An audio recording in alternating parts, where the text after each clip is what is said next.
¿Usted sabe qué es el chocorazo? ¿Eso es un ponqué que vende Ramo? No, no exactamente.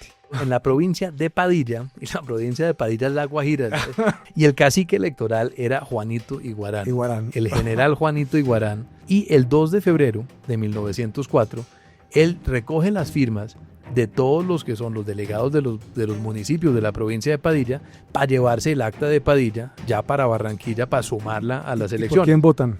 Pues entonces a él le dan un cheque en blanco.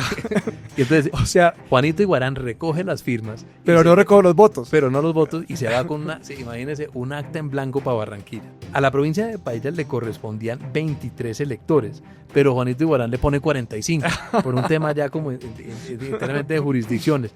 En este momento entonces los 45 electores que el general Juanito Iguarán le pone a Rafael Reyes son el centavo que le faltaba al peso para ganar la presidencia. Y con esa acta de Padilla, lo que llama... el registro de Padilla. El registro de Padilla, lo que llama el chocorazo, es que Rafael Reyes gana esta elección.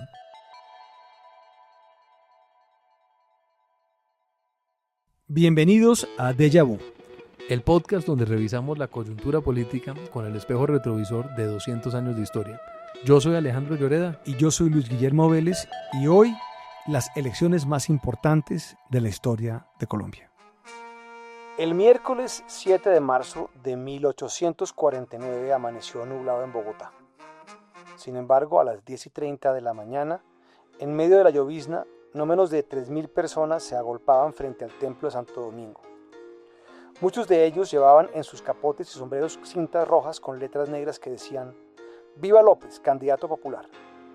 Eran en su mayoría estudiantes y miembros de la llamada Sociedad Democrática de Artesanos, fundada 2 años antes por Ambrosio López Pinzón, y también gentes de municipios vecinos, convocados secretamente.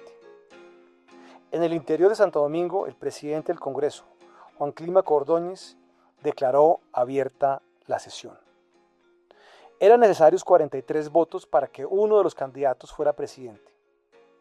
En la primera vuelta, José Hilario López y Rufino Cuervo obtuvieron 37 votos y Joaquín José Gori 10. La elección quedaba reducida a los 2 primeros. En la segunda votación, Cuervo logró 42 votos, López 40 y hubo 2 votos en blanco. En las barras alguien exclamó, «¡Ganó Cuervo!», desatando una terrible confusión. Todo eran voces, desorden, pistolas y puñales al aire. En ese clima amenazante se efectuó la tercera vuelta. López 42 votos, Cuervo 39 y 3 en blanco. El de Mariano Ospina, firmado, decía, «Voto por el general José Hilario López, para que el Congreso no sea asesinado». Esto, Alejandro, es un relato de lo que ocurrió en 1849, en lo que puede haber sido la primera elección trascendente, importante de la historia de Colombia. Bienvenidos de vuelta a la 7ª temporada de Déjà Vu. Yo soy Alejandro Lloreda. Y yo soy Luis Guillermo Vélez y vamos a hablar esta vez de elecciones importantes. Luis Guillermo, cada 4 años, cuando hay un año electoral como este, uno oye que esta es la elección más importante de la historia de Colombia. Que esta sí es la dirección, que o sea, esta aquí, sí es. Aquí se define todo y que aquí el país se puede ir o para el infierno o para el cielo, pero que la elección es definitiva.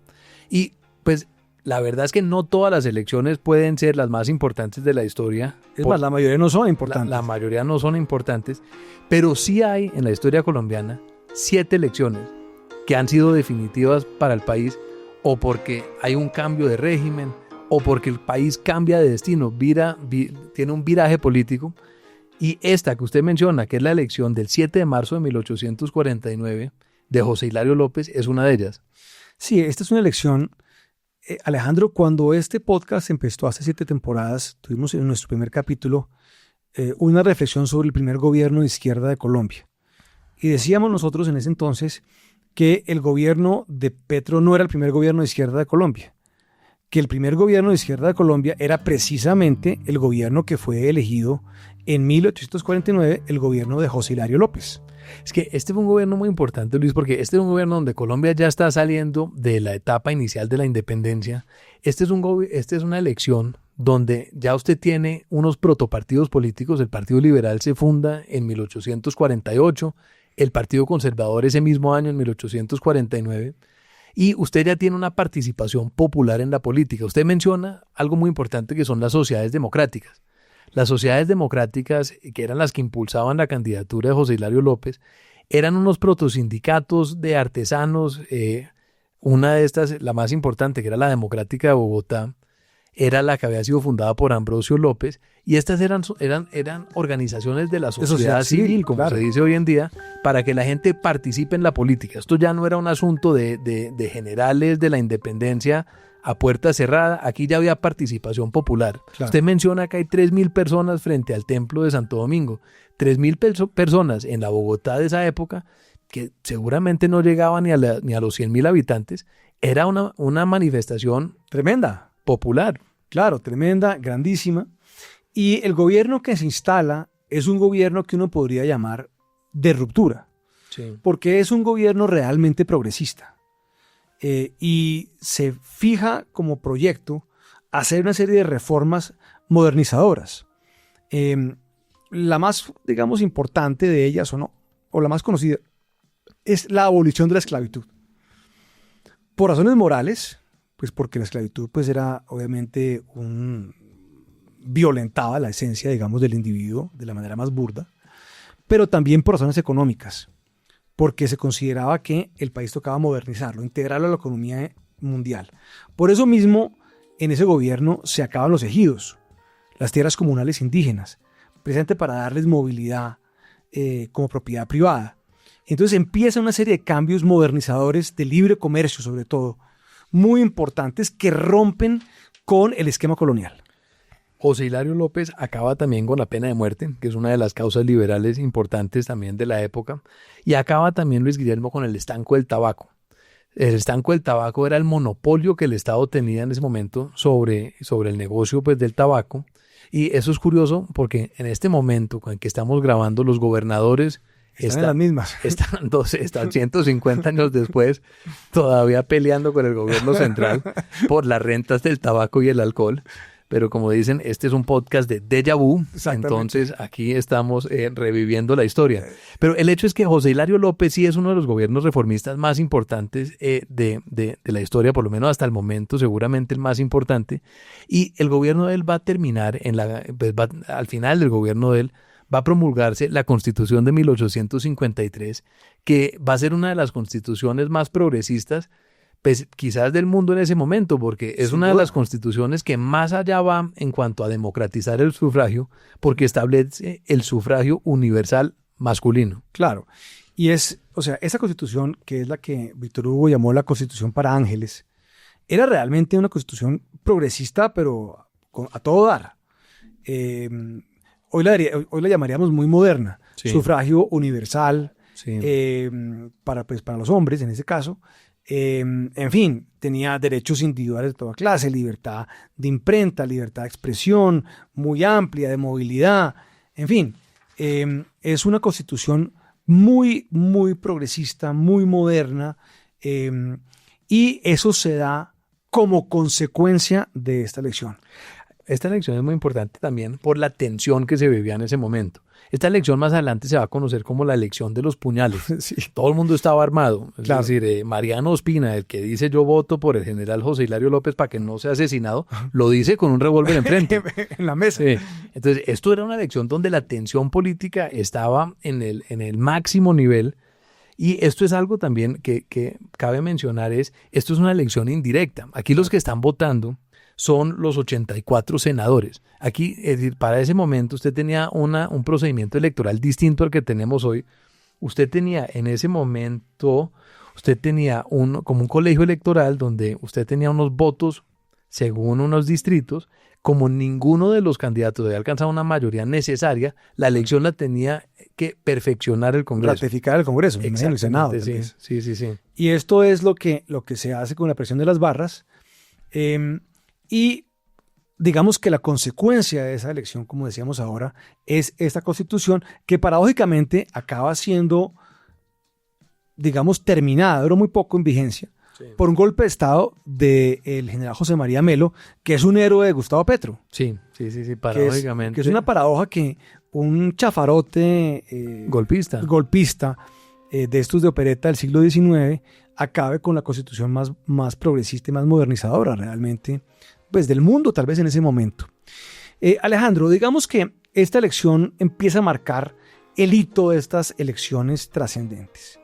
Vendría unas décadas después una siguiente elección, en 1878, que uno podría decir es otra de estas elecciones que empieza a marcar un cambio de régimen. Así es, Luis Guillermo, porque después del gobierno de José Hilario López, pues bueno, viene el golpe de Melo, después del golpe de Melo viene otra vez un restablecimiento del orden constitucional, y en 1863 en Río Negro se promulga una nueva constitución que es federal. Esto es una constitución radical, es una constitución que reduce el poder del gobierno central al mínimo posible, es una constitución donde los 9 estados son 9 estados soberanos. Son paisitos casi. Son paisitos y básicamente el gobierno federal queda muy limitado, no tiene el derecho de intervenir en los asuntos internos de los estados, y la gente que maneja el gobierno en ese momento es una gente también muy radical. En el episodio de la izquierda hablamos de ellos, los radicales colombianos de mediados del siglo XIX. No eran de medias tintas. No, estos eran unos radicales anticlericales, muy idealistas, muy ingenuos también, claro, de cierta manera. Y el régimen de Río Negro, que ellos instalan en 1863, comienza a hacer agua para mediados de la década de 1870. Claro. Y viene una revuelta popular importante en 1876-77 que se conocería como la Guerra de las Escuelas. Sí. Dentro de este esfuerzo modernizador de los liberales, intentan establecer educación secular, educación que no esté atada a la iglesia. Según los parámetros de Jeremías Bentham, que era un filósofo utilitario inglés. Inglés, exactamente. Y eso genera un choque muy grande en algunas regiones, sobre todo del sur del país, del departamento, del estado del Cauca. Eso para la iglesia de ese momento es como si usted estuviera introduciendo cartillas de ideología de género en las escuelas. En las escuelas. Esto es una guerra cultural. Una guerra cultural, o sea, se meten en la guerra cultural, y la guerra cultural es una guerra de verdad. Sí. Muy prontamente. Y el gobierno central manda a un general que se llama el general Julián Trujillo, que era caucano, sí, a que sofoque esta revuelta, esta guerra. Y lo hace con mucho éxito. O sea, logra someter al estado del Cauca, a los estados rebeldes, al estado de Antioquia, los somete y los incorpora nuevamente pues, a este régimen de Río Negro y sigue para adelante. Pero es un episodio, digamos, o es una situación que acaba ganando el radicalismo, pero que con posterioridad acaba perdiendo. Sí. Porque ya queda claro que ese camino radical es un camino que va a llevar, o que no está funcionando, y que puede llevar a problemas de disolución nacional más adelante. Y surgen en ese momento, o se van consolidando en ese momento, 3 facciones muy importantes, o 3 grupos políticos muy importantes. El radicalismo, en cabeza en ese momento de personajes como Manuel Murillo Toro y Aquileo Parra. El liberalismo independiente, el radicalismo era liberal, el liberalismo independiente era la primera ruptura que se da en el liberalismo, encabezado por una persona que llevaba ya varios años, décadas inclusive, por fuera de Colombia, que era Rafael Núñez, que había escrito sistemáticamente en contra de los excesos del régimen de Río Negro, que era liberal, que tenía apoyo en la costa en particular, y la tercera facción era el Partido Conservador. Y en este momento, en la elección de 1878, pues gana el general Julián Trujillo, héroe de la guerra. ¿Sí? Uña y mugre de Rafael Núñez. Exactamente. Y se posesiona en 1878, Luis Guillermo, y es muy curioso porque de la posesión de Julián Trujillo, nadie se acuerda de lo que dijo Julián Trujillo. Todo el mundo se acuerda de lo que dijo Rafael Núñez, claro, que lo posesiona. Valga decir, Alejandro, que Julián Trujillo era candidato único. Sí, era candidato único. Y gana por... gana con 9 votos. O sea, los 9 estados. Para un gran total de 9 votos. Entonces, aquí, como hablábamos hace un momento en el tema de la elección de José Hilario López, estos no eran elecciones de sufragio universal, voto directo, un hombre, un voto, que es lo que uno se imagina de la democracia liberal. En este momento, las elecciones, como esto era un estado federal, votaban eran los estados. Cada uno tenía unos procedimientos electorales internos distintos, pero Julián Trujillo gana por unanimidad gana con los 9 votos de los 9 estados y lo posesiona Rafael Núñez. Y la gente se acuerda, curiosamente, es del discurso de posesión de Rafael Núñez, donde él dice, y aquí abro comillas. O sea, que no era el presidente, sino que era el presidente del Congreso. Sí, exactamente. Es como si la gente se acordara del discurso de Dilian Francisca Toro como presidenta del Senado y no del de Álvaro Uribe. Sí. Pero entonces Rafael Núñez dice lo siguiente, dice, el país se promete de vos, señor, una política diferente, porque hemos llegado a un punto en que estamos confrontando este preciso dilema. Regeneración administrativa fundamental o catástrofe. Y ese es el momento, Luis Guillermo, en que la regeneración entra en el escenario político colombiano. Con ese nombre y con esa idea. Con ese nombre, con esa idea, y comienza a describir la política de Rafael Núñez, que apunta a aumentar el poder central, a ampliar los poderes también del presidente, que en ese momento no tenía muchas capacidades. Esto se va a formalizar en la Constitución del 86 después de otra guerra civil en el 85. Pero este momento, 1878, es el punto de quiebre de Río Negro. Claro. Y Manuel Murillo Toro la canta, la ve venir y dice, detrás de Julián Trujillo vendrá Núñez y detrás de Núñez los conservadores. Y una vez que los conservadores se adueñen del poder por la defección de Núñez, se van a quedar en el gobierno.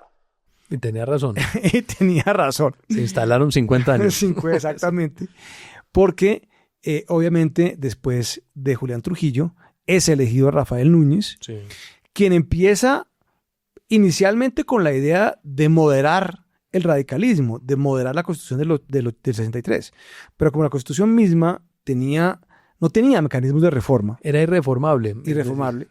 Entonces, esto pues deriva en una guerra civil en el 85 y en un reversazo, o más bien un viraje de 180 grados, un verdadero cambio de régimen. Sí. Alejandro, con la instalación de la regeneración en 1885-86.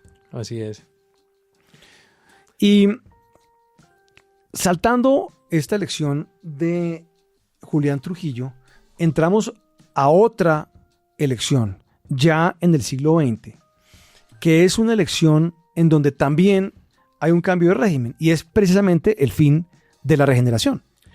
Entonces, en 1904, Luis Guillermo, Colombia estaba saliendo de la Guerra de los 1000 días. La Guerra de los 1000 días termina a finales de 1902 y a finales de 1903 Colombia recibe un golpe durísimo que es la separación de Panamá. Entonces, para 1904, Colombia estaba en una crisis, en una, como llaman hoy en día, una policrisis. Totalmente. Estaba desangrada por la guerra civil, sí, desmembrada por la separación de Panamá y súmela a esto, desmoralizada, y súmela a esto una crisis económica con una hiperinflación, porque el gobierno de Marroquín, para financiar la guerra, se había puesto a imprimir papel.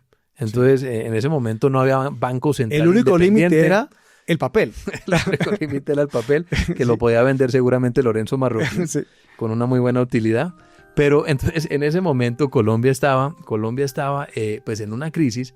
Los liberales no podían participar en la elección de 1904 porque habían sido derrotados en la guerra civil hace 2 años. Y los candidatos son 2 generales conservadores. Uno es el general Rafael Reyes de Boyacá y el otro es el general Joaquín Vélez de Bolívar de Cartagena. Sí. El general Rafael Reyes pues es un general muy, muy particular, un personaje muy particular. Sí. También de ruptura, porque hasta ese momento hemos tenido básicamente pues gramáticos, hombres de pajarita. Unos señores mayores de bigote, sí, leían a Virgilio, hacían manuales de gramática. Traducciones de la Neida. No salían de Bogotá. Exactamente. Pero Reyes era un hombre de acción. Sí. Era un empresario que había tenido cultivos de caucho, sí, de quina, con sus hermanos, conocía el mundo. Era más bien una especie como de Porfirio Díaz. O sea, sí, es como Porfirio Díaz mezclado con Teodoro Roosevelt, porque es decir, en un país donde la gente no se movía mucho porque la infraestructura era muy limitada, este era un señor que había viajado muchísimo, había abierto trocha con machete, claro, buscando caucho y quina en los llanos. Pero también había vivido en París, sí, y sí, en muchas partes. Entonces era muy cosmopolita y no había participado. Había sido triunfador de la guerra del 95, sí, pero en la Guerra de los 1000 días había estado ausente, había sido precisamente embajador en París, no tenía los odios y rencores, no cargaba más bien con los desgastes y los rencores de la guerra que acababa de concluir, y tenía las simpatías de los conservadores moderados y de los liberales. El general Joaquín Vélez, al contrario, quien también había sido embajador en la Santa Sede, que es como ser embajador en Washington hoy en día, sí. había sido jefe civil y militar del departamento de Bolívar, había sido muy duro con los liberales, les tenía toque de queda impuesto permanentemente, les pedía impuestos, contribuciones forzosas, en fin, había sido muy duro con los liberales. Se lanza inicialmente como el candidato del gobierno, pero va perdiendo o pierde el favor del gobierno entrada, digamos, la elección. Vélez era muy cercano a Miguel Antonio Caro y a la facción nacionalista del Partido Conservador. Que odiaba a muerte a Marroquín. Pero recordemos que Caro odiaba a muerte a Marroquín, se le había atravesado en todo en el Senado, en parte por esa estrategia de vaca muerta. Claro. Es que se rechaza el tratado. Sí. Y el Errán-Hey y llegamos a la separación de Panamá. Pues el hecho es que los nacionalistas, y en esto incluyo a Vélez, ellos querían adelantar una investigación desde el Senado o pues desde el gobierno para hacer una investigación, lo que llaman un inquiry en Inglaterra, para determinar responsabilidades frente a la separación de Panamá. Y esto no le gustaba mucho al gobierno, que en ese momento manejaban José Manuel Marroquín y sobre todo la eminencia gris que era su hijo Lorenzo. El hijo del ejecutivo. El hijo del ejecutivo, que tenía todo tipo de sospechas de corrupción, de negocios. Es el que construyó Luis Guillermo. Como dicen, yo no tengo pruebas, pero tampoco dudas, porque construyó un castillo escocés en Chía. Chía, eso no pinta bien, ¿ah? Que eso es lo que llaman una bandera roja. Entonces, cuando ellos se enteran que Vélez y Miguel Antonio Caro y los nacionalistas querían una investigación sobre el tema de Panamá, el gobierno decide trasladarle su apoyo de Vélez a Rafael Reyes. Y entonces en ese momento el gobierno comienza a apoyar, a impulsar la candidatura de Rafael Reyes. Claro, pero ya es demasiado tarde y quedan como las simpatías divididas. Sí. Es más, también el Partido Conservador estaba dividido entre los conservadores intransigentes, que habían sido muy duros al final de la Guerra de los 1000 días, y los moderados, que habían, obviamente, o querían una normalización de relaciones con los liberales. Entonces, esta era una elección indirecta. Sí. Había colegios electorales por departamento que tenían un número de electores determinado por el número de personas. Y, ¿usted sabe qué es el chocorazo? ¿Eso es un ponqué que vende Ramo? No exactamente. Ocurre el chocorazo. Y cuando van a contar los votos, aparecen 982 votos por Joaquín F. Vélez y 994 por el general Rafael Reyes. Que viva la democracia, Luis Guillermo. Que viva la democracia. Pero aparecen después. En este momento, lo que es muy divertido de esta historia es que entonces, en este momento, las provincias tenían que llenar un registro de votos, ¿correcto? O sea, ellos lo que hacían era que convocaban a su colegio electoral en su capital de provincia, departamental. Sí. Y entonces, o de provincia o provincial. Entonces, se reunían los electores, votaban, se levantaba un acta, y esa acta se traía a Bogotá y se sumaba. Exactamente. Y eso era lo que daba. Así es donde, como usted llegaba a 994. Pero en la provincia de Padilla, y la provincia de Padilla es La Guajira, en ese momento... capital en ese momento. Capital Riohacha. Okay. Padilla, así se llamaba La Guajira en ese momento, en honor al almirante Padilla, que es el gran héroe naval de La Guajira. Y el cacique electoral era Juanito Iguarán. El general Juanito Iguarán, que entonces cuentan que se reúne en su casona. Era una persona, digamos, muy proba, por supuesto, ¿no? Y es muy seria, pero por favor. Por favor. Entonces, él se reúne entonces en su casona en la plaza de Riohacha y el 2 de febrero de 1904, él recoge las firmas de todos los que son los delegados de los municipios de la provincia de Padilla para llevarse el acta de Padilla ya para Barranquilla para sumarla a las elecciones. ¿Por quién votan? Pues entonces a él le dan un cheque en blanco. Y entonces, O sea, Juanito Iguarán recoge las firmas. pero no recoge los votos. Pero no los votos y se va con imagínese, un acta en blanco para Barranquilla. Entonces, imagínense lo que se cotizó Juanito Iguarán llegando a Barranquilla cuando él tenía en su acta en blanco las llaves de la presidencia de la República. ¿Cuántos votos eran? ¿Eran 12 votos o eran más? Aquí es un interesante. Entonces, se le va la mano. Entonces, termina poniendo... Es decir, a la provincia de Paila le correspondían 23 electores, pero Juanito Iguarán le pone 45 por un tema ya como enteramente de jurisdicciones. Entonces, él suma los 45 votos. Como cuando aparecen en CRT más votos que gente. ¿O qué? Sí, exactamente. Pues entonces, en este momento, y esto es uno de los momentos cumbres del fraude electoral en Colombia, en este momento, entonces, los 45 electores que el general Juanito Iguarán le pone a Rafael Reyes son el centavo que le faltaba al peso para ganar la presidencia. Y con esa acta de Padilla, el registro de Padilla. El registro de Padilla, lo que llama el chocorazo, es que Rafael Reyes gana esta elección. El chocorazo porque era como una batea, era como una canasto. Sí, entonces aquí, es decir, eso está debatido, pero entonces en temas como de, aquí veo que el sacerdote Rebollo, un investigador de la lengua caribe, dice que un chocorazo, un chocoro, es una especie de canasto. Entonces allá se hablaba de un canastado. Un canastado de votos. Un canastado de votos, que es lo que terminó sumándole al general Reyes.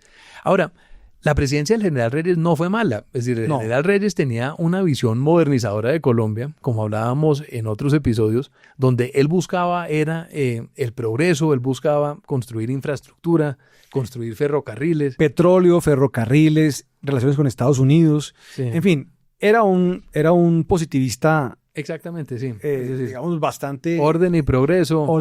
Menos política, más administración. Sí. Sí, que esta vez era el lema de Porfirio Díaz, si no estoy mal. Sí. En fin, el caso es que Reyes, o sea, sí se da un viraje, porque si hubiera sido Joaquín Vélez, hubieran seguido las tensiones de la guerra de los 1000 días. Sí. Y lo más importante que hace Reyes es que incorpora a su gobierno y al Congreso y a la constituyente que monta una parte muy importante del Partido Liberal o a los liberales. No con mayorías, no tampoco digamos con paridades, pero sí con un número significativo. Y después de, ¿qué van a hacer eso? 20 años o lo que fuese de regeneración, en ese momento los liberales empiezan a participar del gobierno y a incorporarse nuevamente a la vida política del país. Así es, muy parecido a lo que le pasa a los radicales. Es decir, los regeneradores ganan la guerra pero pierden la paz. Sí. Y gana Reyes. Ahora, no podemos idealizar a Reyes, Luis Guillermo. No. Y Reyes es un personaje con una personalidad fascinante, es un personaje complejo. Deberíamos hacer un episodio biográfico solamente sobre el general Reyes. Pero Reyes no era un demócrata liberal. No, es tampoco. decir, Reyes cierra el Congreso, monta una constituyente. Se extiende el mandato, pues no llega a terminarlo porque eran unas protestas en 1909. Además, una curiosidad de esta elección. Había vicepresidente. Sí. Y entonces el vicepresidente de Vélez y el de Reyes era el mismo. Sí, porque usted votaba por vicepresidente aparte, en un... Que era Ramón González Valencia. Por separado a la presidencia. Que es quien acaba reemplazando, inclusive casi que participando de la caída de Reyes en 1909. Así es. Vamos a una corta pausa y a la vuelta retomamos el hilo de las elecciones más importantes de la historia de Colombia. 2026 será un año decisivo para Colombia. Las elecciones determinarán el rumbo del país por 4 años. En medio de la polarización y la desinformación, usted podrá analizar el contexto político colombiano directamente con quienes comprenden hacia dónde va el país. En el programa Inmersión de Colombia de La Silla Vacía, un programa de análisis del país con ministros, expertos y líderes de diferentes sectores. Son 10 encuentros presenciales en Bogotá para líderes de organizaciones que necesitan entender hacia dónde va el país y tomar decisiones más informadas. Inscríbase antes del 12 de febrero y aproveche los últimos cupos. Toda la información en lasillavacía.com. Luis Guillermo, estamos de vuelta entonces en 1930, al final de la hegemonía conservadora, con la siguiente elección histórica. Esta sí de verdad, de la historia de Colombia. Esta sí es de cambio de régimen. Esta sí es de cambio de régimen. Es el fin de la hegemonía conservadora. Exactamente, porque el conservatismo que había gobernado de manera ininterrumpida desde 1914, llega dividido a la elección de 1930. Y llega dividido en parte porque una figura suprapartidista, que era como una especie de, Bernardo Herrera Restrepo, que firmaba Nos Bernardo, sí, amigo de este podcast, era el que había el que dirigía un poco, es decir, la política colombiana y sobre todo la política conservadora durante la hegemonía conservadora. Y Bernardo Herrera Restrepo, que tenía como la última palabra. Tenía la última palabra y le daba la bendición a las candidaturas conservadoras, murió en 1928. Entonces, esa muerte, o sea, Nos Bernardo había hecho una secuencia de candidaturas conservadoras. Él manejaba la fila india. La fila india. Sí. José Vicente Concha, Marco Fidel Suárez, Pedro Nero Espina, Abadía. Exacto. Cuando decide por Abadía, en el 26, el contradictor de Abadía era el general Vázquez Cobo. Y él le promete a Vázquez Cobo, le dice, mire, espere, este turno le toca a Abadía Méndez, sí, espere y usted va a ser el candidato. Claro. Le doy mi palabra, le prometo, yo, Nos Bernardo. Pero se nos muere. Entonces se muere en Nos Bernardo. Y lo reemplaza 28, el Monseñor Perdomo. Ismael Perdomo Borrero. Sí. Nativo, un saludo muy especial a la gente de Gigante Huila. Sí. De Garzón Huila. Y en ese momento el conservatismo tampoco era monolítico, es decir, dentro del conservatismo usted tenía tendencias y la bancada conservadora del Congreso comienza a apoyar la candidatura no del general Vázquez Cobo, sino del poeta Guillermo Valencia, claro, abuelo, entre otras, abuelo o bisabuelo, no sé, de Paloma Valencia. Exactamente. Y a Monseñor Perdomo se le embolata la elección. Se enreda la vaina, no tiene la capacidad para manejar la situación. No le gustaba Vázquez Cobo para nada, pero se da cuenta que Vázquez Cobo es el gallo o el que estaba en la fila, pero ya para entonces Valencia estaba punteando. El caso es que llega ya, digamos, los últimos meses antes de la elección o semanas antes de la elección y todo parece indicar que el Partido Conservador va a ir dividido. Y el Partido Liberal, después de estar afuera del poder durante casi 50 años, sí, decide que va a presentar un candidato para ganar la presidencia. El liberalismo se venía renovando desde 1922, desde la Convención de Ibagué, sí, que en la Convención de Ibagué hay un cambio generacional, hay un cambio ideológico. Muchos de estos generales de la Guerra de los 1000 días, como Benjamín Herrera, claro, que salen de la película. Pues salen de la película, comienzan a cederle el espacio a los jóvenes que vienen subiendo, muchos de estos de la generación del centenario, claro, que son todos conocidos de este podcast, como Alfonso López Fumarejo, Enrique Olaya Herrera, Eduardo Santos, Gabriel Turbay es un poco menor, pero todos estos jóvenes que vienen subiendo comienzan a tomar un rol mayor en el Partido Liberal. Y en 1929, Alfonso López Pumarejo, que quizás era el más audaz de estos jefes liberales, le pide a su partido, esto devuelve un grito de guerra famoso, que se prepare para asumir en un futuro muy próximo la dirección de los destinos nacionales. ¿Cuánto dura la campaña de Olaya Herrera? Entonces, Olaya Herrera en ese momento estaba de embajador en Washington.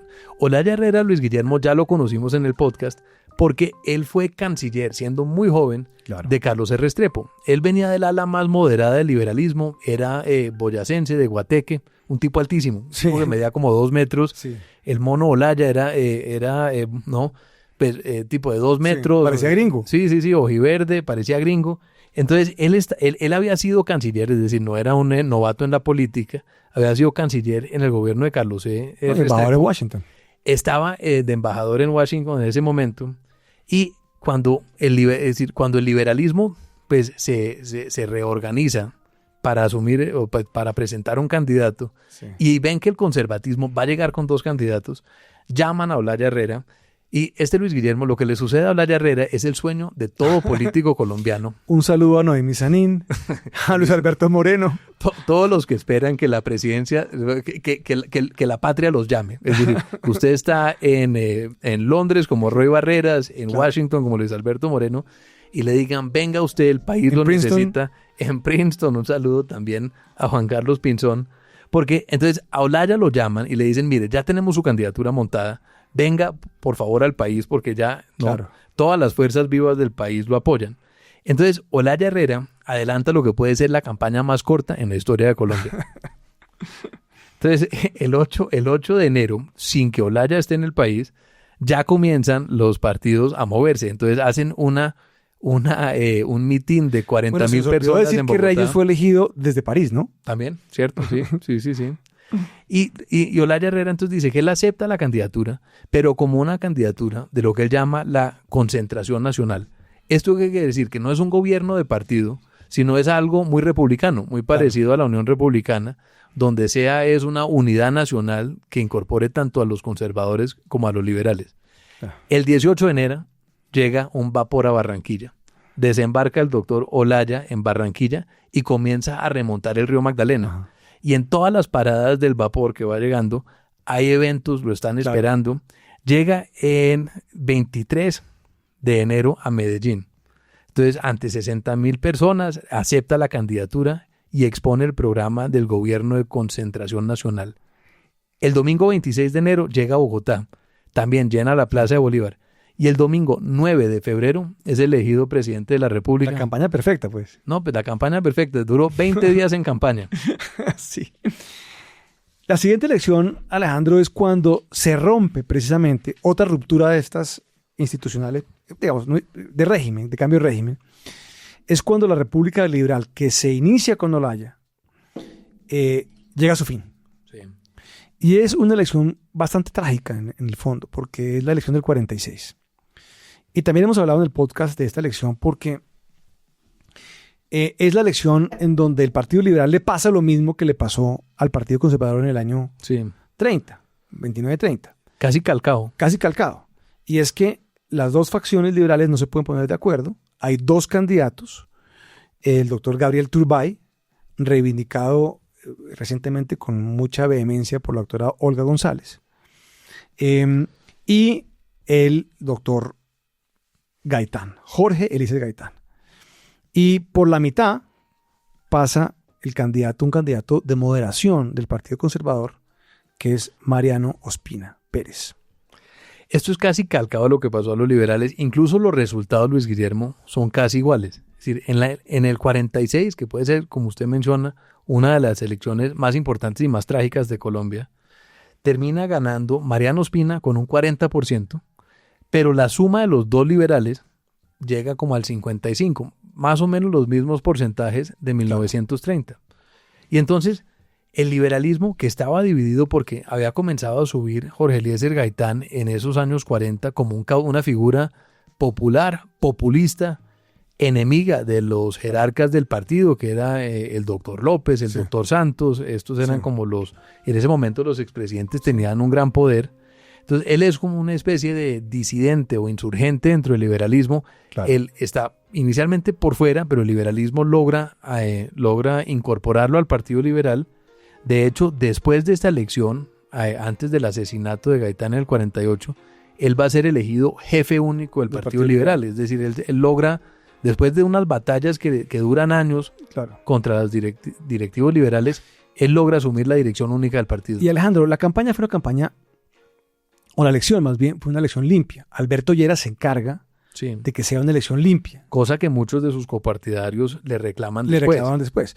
Porque además los liberales, y en esto Carlos Lleras tiene cierta responsabilidad histórica, no aceptan el resultado. Dicen, ¿cómo es posible que siendo la mayoría nosotros? Y era verdad. Sí. O sea, la mayoría del electorado era liberal. A lo menos 60% era liberal. ¿Por qué tenemos que someternos a un gobierno de los conservadores? O sea, no aceptan el resultado explícito de la elección. Y eso es un elemento determinante en la violencia que empieza a darse en ese momento, que se vuelve mucho más fuerte con la muerte, el asesinato de Gaitán, y que va a llevar a una ruptura democrática en el año 49. Sí. Entonces, es una de esas elecciones realmente críticas en Colombia, la del año 46. O sea, y hay que estudiarla muy bien porque los resultados de esa elección, no solamente electorales, sino también políticos de la elección, es lo que lleva a lo que vendría a ser después la violencia y la dictadura y todo lo que pasa después, y la instalación del Frente Nacional. Frente Nacional que también culmina en su, jurídicamente, pero también culmina en su, digamos, por decirlo de alguna manera, su hegemonía o en su trascendencia política en el año 70. Así es, en el año 70, Luis Guillermo, llegamos a una de las elecciones también, pues, una elección muy controvertida, muy polémica, que es la elección del 19 de abril de 1970. Y el 19 de abril de 1970 puede ser una fecha que todos los oyentes conozcan, porque ese es el nombre que va a asumir la guerrilla del M-19 como el movimiento 19 de abril. Como el movimiento 19 de abril, exactamente. ¿Y qué pasa el 19 de abril, Alejandro?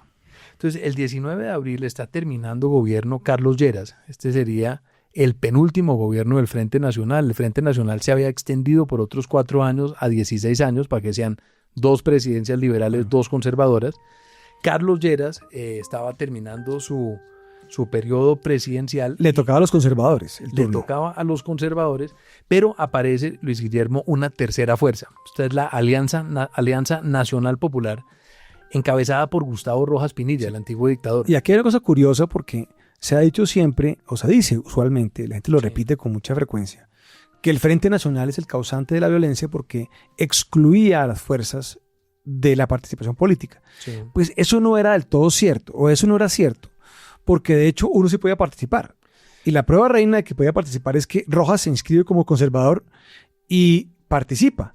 Sí. Y no solamente participa Rojas, sino también 2 candidatos más que sacan una cantidad de votos, que son Evaristo Zurdís y Belisario Betancur, en esa elección del año 70. Ambos participando como disidentes O sea, conservadores. había 4 candidatos conservadores. Y lo mismo había sucedido del lado liberal. Usted tenía un desafío muy grande, por ejemplo, a la unidad del liberalismo, que era el MRL, el Movimiento Revolucionario Liberal, que lo encabezaba Alfonso López Miquelsen, hijo de Alfonso López Pumarejo, pero este ya había sido incorporado al liberalismo durante el gobierno de Carlos Lleras, cuando López Miquelsen se vuelve primero gobernador del Cesar y luego canciller. Claro.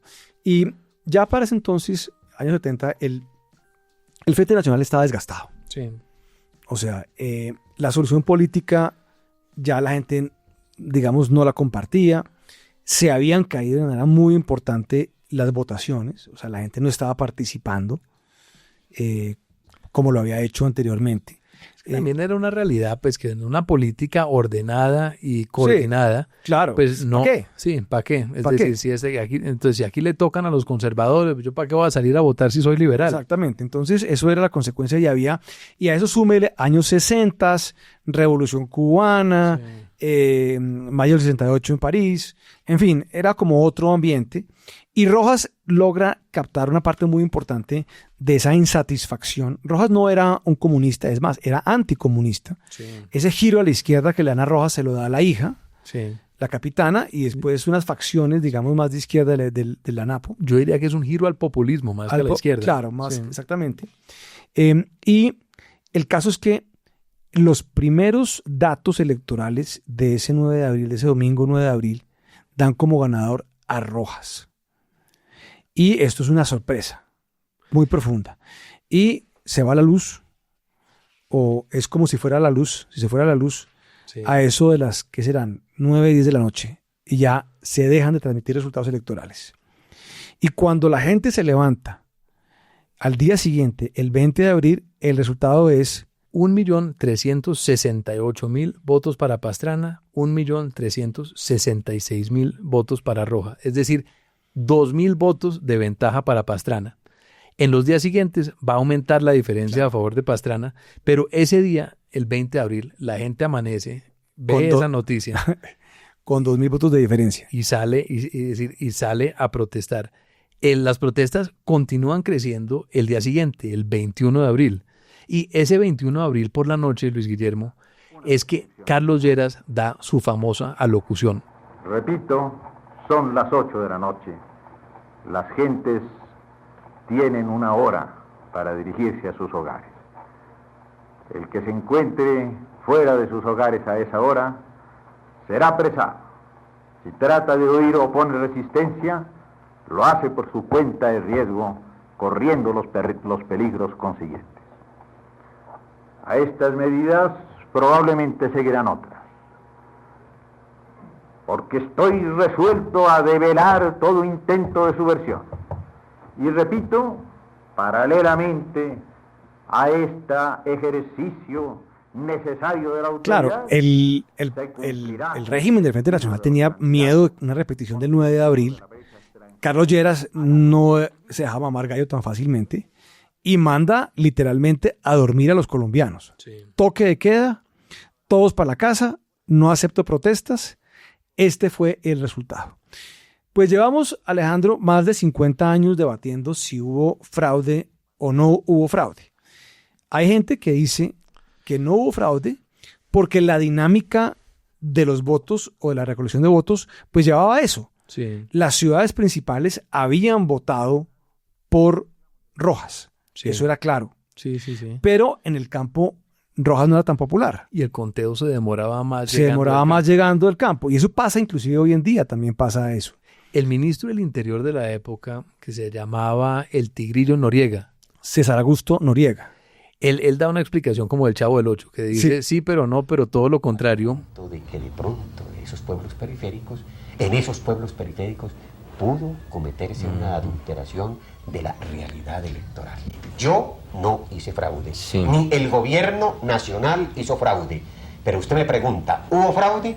Yo no le puedo contestar que no lo hubo. Que esta explicación del Tigrillo Noriega, Luis Guillermo, lo deja uno más confundido que antes. Claro, porque él dice, el gobierno no participó del fraude, pero hubo fraude, pero yo era el ministro de gobierno. Sí, sí, sí. Y por cierto, el ministro de gobierno en ese momento nombraba a los alcaldes y a los gobernadores. Claro. Él dice, eso, yo no sé qué pasó por allá en unos departamentos y en unos municipios, pero todos eran subalternos de él. Entonces es una declaración que él da a finales de los 90, muy controversial. Uno no sabe muy bien qué clavo quería sacarse Noriega ya en sus últimos años de vida. Sí. Inclusive escribe un libro donde básicamente anuncia que hay un fraude. Hay otro dato también interesante y es un cable que escribe el embajador de Estados Unidos en Chile en el año tal vez 72, más o menos, cuando está analizando la situación en Chile con Allende. Entonces el cable que ha sido desclasificado hace poco, dice el embajador de Estados Unidos en Chile, en Santiago de Chile, dice, aquí no creo que el presidente tal vez era, no sé si era Alessandri o quién era, haga lo mismo que Carlos Lleras y se robe la elección. Sí, sí, sí. No. Aquí sí va a ganar Allende y se va a posesionar. Claro. Entonces, digamos que es muy controversial. No está todavía, digamos, definido si hubo o no. Yo me metí, ¿sabe qué? Yo me metí a la página de la Comisión de la Verdad. ¿Y qué dicen? No, me parece que está bien escrita porque, pues, plantea los hechos. Sí. Pero no toma una decisión porque es muy complicado saber si hubo o no hubo fraude en ese momento. Usted, que es conspirativo, le gusta ese tipo de cosas, usted sí dice que hubo fraude. Pues yo le diría que seguramente hubo un fraude, pero yo estoy seguro que, como yo le creo al Tigrillo Noriega, que no era una estrategia ordenada por el Palacio de Nariño. Es decir, o para ser turballista. ¿Para qué le digo que no sí o qué? Que el fraude estaba dentro de sus justas proporciones, supongo yo. Pero algo que es muy importante, Luis Guillermo, es como esta elección, y es muy importante en la historia colombiana, porque entra en la mitología de la izquierda, pues da lugar al M-19, pero da también lugar, y eso sí es una consecuencia funesta, a la idea de que la democracia colombiana era falsa, que estaba viciada, que era corrompida. Claro. Entonces, cuando usted dice, mire, a Rojas le robaron la elección, no lo dejaron, y entra como dentro de esa narrativa. Por lo tanto, toca armarse. Exactamente. Y tomarse el poder por las armas, que es la lógica de la M-19. La consecuencia funesta es exactamente eso, que esta elección del 70 se usa para legitimar la vía armada, la vía de las armas para tomarse el poder. Y eso es algo con lo cual hemos vivido desde el año 70. Exactamente, creo que eso es una consecuencia muy importante.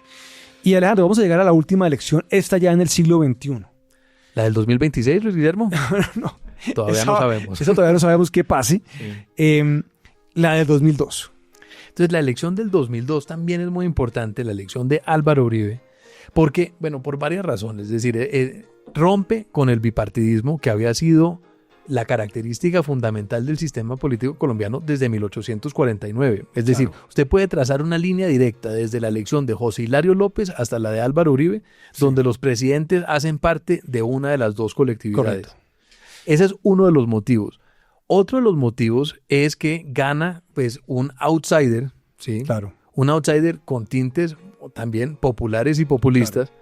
Y eso es algo con lo cual Colombia no estaba acostumbrada. El bipartidismo se gana en primera vuelta. Claro, y el bipartidismo se rompe realmente con la elección. Ya venía muy mal, ya venía muy desgastado. El Frente Nacional, digamos, se había extendido, no jurídicamente, pero sí emocionalmente durante un par de décadas después del 70. Pero ya para los 90 estaba desgastado totalmente. Y el bipartidismo se acaba en el año 2002. Sí. O sea, es la primera vez que hay una elección, aunque Álvaro Uribe venía del Partido Liberal, había sido parlamentario del Partido Liberal, tenía afinidades y se presentaba a sí mismo inclusive como liberal.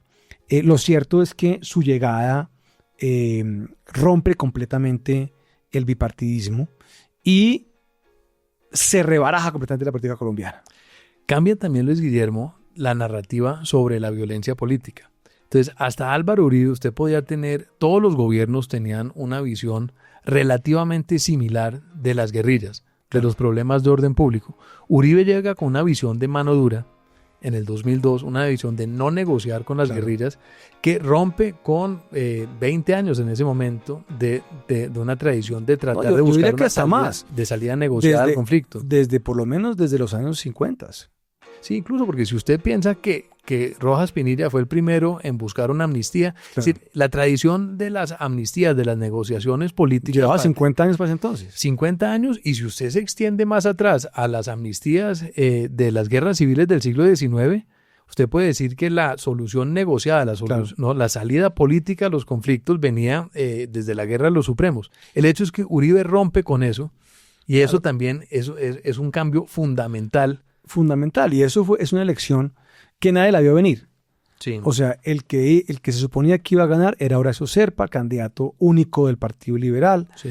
El Partido Liberal Unificado no había perdido ninguna elección desde que lo hubieran dejado participar, no perdía ninguna. Sí. La candidata del Partido Conservador era la doctora Noemí Sanín. Y entonces, pues eso se suponía que era lo que iba a ocurrir. El candidato de la izquierda, con muy poquitos votos, era Lucho Garzón. Y aparece este outsider y gana en primera vuelta con una mayoría muy contundente, tal vez del 54%, 56% de los votos. Y se genera una ruptura. La política después de esa elección no va a ser igual.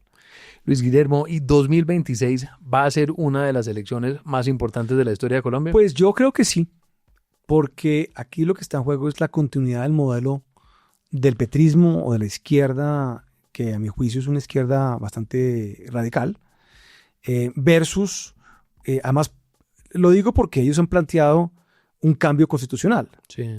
O sea, yo no sé de tema de políticas públicas, sino también parte central de la campaña del gobierno actual y de su sucesor, que es el doctor Iván Cepeda, es una constituyente.